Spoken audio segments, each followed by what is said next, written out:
अस्सलाम वालेकुम दोस्तों, की हाल चाल? तुसीं देख रहे देश पंजाब टीवी ते मैं तुहाडा मेज़बान आसफ।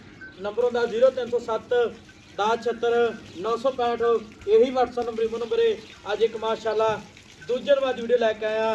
सूई सोई मझ शाह काली है, एक हड्डी दी है, कद चंगा है, लाम चंगी है, पूछल जिवें डोर हुंदी है, ढेड़ के भावें जेवे पालो, मुठ मुठ दा थन लग्या माशाल्लाह। उन्ना ही अगे बहाना उन्ना ही पिछे एक हड्डी दी ढाका प्यारियां ने, बरीक मझ जिवें टिशू पेपर हुंदा माशाल्लाह। वेखो जी बरीकत बड़ी मझ विच तुन्नी कोट तो पा के। सलाम अलैकुम जी। वालेकुम सलाम जी। की हाल? ठीक है, अल्लाह दा शुक्र है। मां नूं किन्ने दिन हो गए सूई? आज तीजा दिन है जी। तीजा दिन। किनवा सुआ सूई मां? दूजा सूआ। जैनमैन दूजा जैन में गारंटियां। ठीक हो गया। ते किन्ना बोला करदे पियो? बोला हज मौके 13 14 बच्चे समेत? बच्चे समेत हजे तो सूई जो फिर तीजा दिन। तीजा दिन। हां मैं पिछले सूए तो चोदी रही 15 16 15 ठीक हो। ते मैं पहले सूए किन्ना दुध कर? 15 16 दसी जन। पहले सूए? हां पहले ऐ कि मैं दुध ਵਧੇਗੀ है ਘਟੇ? कि अल्लाह दे हुक्म 18 20 मैं बरीकत है। मैं कहना जो टिश्यू पेपर ਹੁੰਦਾ ਜੇ ਹੱਡੀ ਵੀ ਇੱਕ ਉੱਤੇ ਖੜੀ ਹੈ। ਮਨੇ ਮੈਂ ਵੇਖੋ ਸ਼ਾਕੀਆਂ ਵੇਖੋ, ਪੂਛਲ ਵੇਖੋ, ਵਾਨਾ ਵੇਖੋ, ਮੁੱਠ ਮੁੱਠ ਦਾ ਥਣ ਲੱਗਿਆ ਪਾਵਰ ਵਾਲਾ।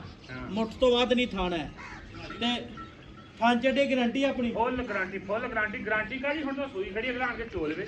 ਇਹ ਉਹ ਇੱਕ ਜੇ ਹੁੰਦਾ ਗੱਪਣ ਹੁੰਦੀ ਹੈ ਫੇਰ ਗਾਰੰਟੀ। ਹਾਂ ਜਵਾਬ ਉਹ ਸਵਾਲ ਆਪਣੀ ਗਾਰੰਟੀ। ਨਾ ਛੱਟਾ ਨਾ ਪੁਆਰ ਨਾ ਵੱਧ ਨਾ ਘੱਟ ਕੋਈ ਠੀਕ ਇਹ ਹੀ ਗੱਲ ਹੁੰਦੀ। ਹਾਂ। ਠੀਕ ਹੋ ਗਿਆ।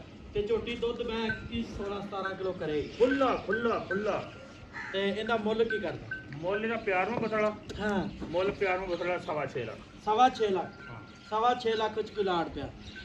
ਲਾੜ ਪਿਆ ਜਿਹੜਾ ਅਗਲਾ ਮੌਕੇ ਪਰ ਆ ਜਾਏ ਉਤਰਾ 25000 ਛੱਡ ਦਾਂਗੇ। 6 ਲੱਖ ਤੋਂ ਘੱਟ ਨਹੀਂ ਆਪਾਂ ਕਰਨੀ। ਪੂਰੇ 6 ਲੱਖ ਦੇ? ਪੂਰੇ ਅੱਲਾ ਦੀ ਸ਼ੁਕਰ। ਨਹੀਂ ਕੋਈ ਵੀਰ ਭਰਾ ਮੌਕੇ ਤੇ ਆਇਆ ਮੌਕੇ ਤੇ ਯਾਰ ਮੈਂ ਤਾਂ ਵੇਖ ਲਾ, ਮੈਂ ਜੇ ਉਹ ਬਾਹਰ ਲੋਕਾਂ ਨੂੰ ਖੜੀ ਹੋਵੇ ਉਦਾਂ ਦਾ ਆਪਾਂ ਨੂੰ ਲੋਡ ਕਰਕੇ ਨਹੀਂ ਮੈਂ ਮੈਂ ਤੇਰੀ ਚੰਗੀ ਹੈ ਮੈਂ ਪੁੱਤਰ। 7 ਲੱਖ ਦੀ ਹੈ। ਮੈਂ ਤੇਰੀ ਚੰਗੀ ਹੈ ਹਾਂ। ਤੇ 6.5 ਲੱਖ ਚ ਕੋਈ ਲਾੜ ਪਿਆਰ ਕਰ ਜਿੰਨੇ ਮੈਂ ਸਵਾ ਦੇਣੇ। 6 ਲੱਖ ਤੇ ਦੱਸਿਆ ਹੈਗਾ ਉਤਰਾ 25000 ਛੱਡ ਦਾਂਗੇ। ਕੋਈ ਮੌਕੇ ਤੇ ਹੋਰ ਭਰਾ ਲਾੜ ਪਿਆਰ ਚਲੋ ਉਹ ਹੋਰ? ਤਾਂ ਜੇ ਮੌਕੇ ਤੇ ਕੋਈ ਆਏ ਤਾਂ ਦੀਦ ਪਿਆਰ ਹੋ ਜਾਣਾ 2-4 ਹਜ਼ਾਰ ਦੀ ਗੱਲ ਕੋਈ ਨਹੀਂ ਸਰ। ਅੱਛਾ। ਉਹਨੇ ਚੱਲ ਕੇ ਹੁਣ ਇਹ ਤਾਂ ਗੱਲ ਆ ਮਾੜੀ। ਅੱਛਾ ਮੈਂ ਵਿੱਚ ਥਣ ਵਿੱਚ ਵਾਧਾ ਘਾਟਾ ਨਹੀਂ ਹੈ। ਇਸੇ ਅੰਬਰ ਦਾ ਨੁਕਸੇ ਅਗਲਾ ਬੰਦਾ ਆਣ ਕੇ ਚੋਵੇ ਚੋ ਕੇ ਤਸੱਲੀ ਕਰੇ ਅੱਛਾ ਫਿਰ ਆਪਾਂ ਨੂੰ ਪੈਸੇ ਦੇ ਫੇਰ ਮਾਜਲ ਜਾ। ਫੇਰ ਜਾਵੇ। ਹਾਂ ਅੱਲਾ ਦੇ ਹੁਕਮ। ਠੀਕ ਹੋ ਗਿਆ। ਮੈਂ ਦੂਜਾ ਸੁਆ ਸੀ ਆ ਮਗਰ ਕੱਟਾ ਜੀ ਆਹ ਕੱਟਾ ਨਾੜੂ ਨਾਲ ਖੜਾ, ਕੱਟੇ ਦਾ ਪੂਰੇ ਕੱਟਾ ਖੜਾ ਬਾਈ ਮਾਸ਼ਾਅੱਲਾ ਵੇਖੋ ਜੀ। ਠੀਕ ਹੋ ਗਿਆ। ਤੇ 6 ਲੱਖ ਰੁਪਇਆ ਡਿਮਾਂਡ ਮੱਝ ਦੀ ਵਿੱਚ ਪਿਆਰ ਬਤੇ ਬਰੀਕਤ ਬੜੀ ਮੱਝ ਵਿੱਚ ਮਾਸ਼ਾਅੱਲਾ। ਪੰਡਾਂ ਵਾਲੇ ਵਾਂਡੇ ਨੇ ਤੁਸੀਂ ਤਾਂ ਲੈ ਕੇ ਸਾਧੋ ਨਾਲ ਲਿਖ ਲਈਏ। ਨੰਬਰ ਹੁੰਦਾ 0307 1076 965। यही WhatsApp नंबर इमो नंबर है। मिला दे वीडियो नाल। पाकिस्तान जिंदाबाद।